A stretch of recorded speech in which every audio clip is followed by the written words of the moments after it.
ನಮಗೆ ಪ್ರತಿ ಕ್ಷಣವೂ ಕ್ಲೇಶವೇ, ನಮ್ಮನ್ನ ಎಳೆಯೋದೆ, ಸೆಳೆತವೆ. ಏನಂದ ಕಣು, ಊಟದಿಂದ ಹಿಡಿದು ಬಟ್ಟೆಯಿಂದ ಹಿಡಿದು ಎಲ್ಲವೂ.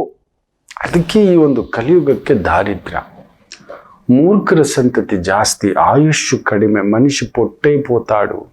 ಅಂದ್ರೆ ಕುಳ್ಳುಗುಡ್ತಾನೆ, ತನ್ನ ಸೃಷ್ಟಿಯನ್ನು ತಾನೇ ಮಾಡ್ಕೋತಾನೆ. ಕೈವಾರ ತಾತಯ್ಯ, ವೀರಬ್ರಹ್ಮೇಂದ್ರ ಸ್ವಾಮಿಗಳು ಆಗಲೇ ಹೇಳಿದ್ದಾರೆ, ಮನುಷ್ಯ ಕುಳ್ಳುಗುಡ್ತಾನೆ, ತನ್ನ ಸೃಷ್ಟಿನ ತಾನೇ ಮಾಡ್ಕೋತಾನೆ. ಮರುಸೃಷ್ಟಿ ಈಗ ನಡೀತಿದೆ ನೋಡಿ. ಅಂಡಾಣುವನ್ನು ಸೃಷ್ಟಿಸ್ಬಿಟ್ಟಿದ್ದಾರೆ. UK ಯಲ್ಲಿ, ಯುರೋಪ್ನಲ್ಲಿ ಒಂದು ಲ್ಯಾಬಲ್ಲಿ ಕೃತಕ ವೀರ್ಯಾಣುವನ್ನು ಸೃಷ್ಟಿಸ್ಬಿಟ್ಟಿದ್ದಾರೆ.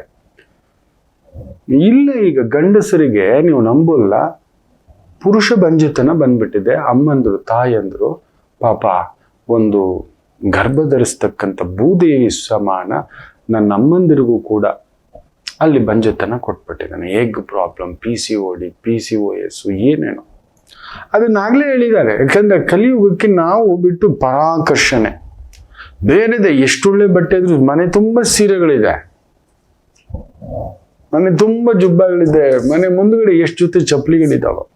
ಇರ್ಲಿ ನೋಡಿ, ಸೀತಮ್ಮ ನೋಡಲ್ಲ ರಾವಣಾಸುರನನ್ನ. ಯಾವಾಗ ಬಂದು ಮಾತಾಡ್ಸೋಕೆ ಬಂದ್ರು ಅಲ್ಲೊಂದು ದರ್ಬೆ ಇಟ್ಬಿಟ್ಟು ದರ್ಬೆ ನೋಡ್ಕೊಂಡು, ನೀನು ಇಷ್ಟೇ ಕಣೋ, ನಿನ್ನ ಯೋಗ್ಯತೆ ಇಷ್ಟೇ ಕಣೋ. ಅಮ್ಮನವರು ದರ್ಬೆಯನ್ನೇ ನೋಡ್ತಾ ಮಾತನಾಡೋರು. ಅವಾಗ ಸಹಿಸ್ಲಿಕ್ಕೆ ಆಗ್ತಿಲ್ಲ. ನಾನು ಯಾವಾಗ ಗೊತ್ತಾ, ನನ್ನ ನೋಡೊಂದ್ಸಲಿ, ನನಗೆ ಯಾಕೆ, ನಾನು ಆಲ್ರೆಡಿ ಮದುವೆ ಆಗಿದ್ದೇನೆ.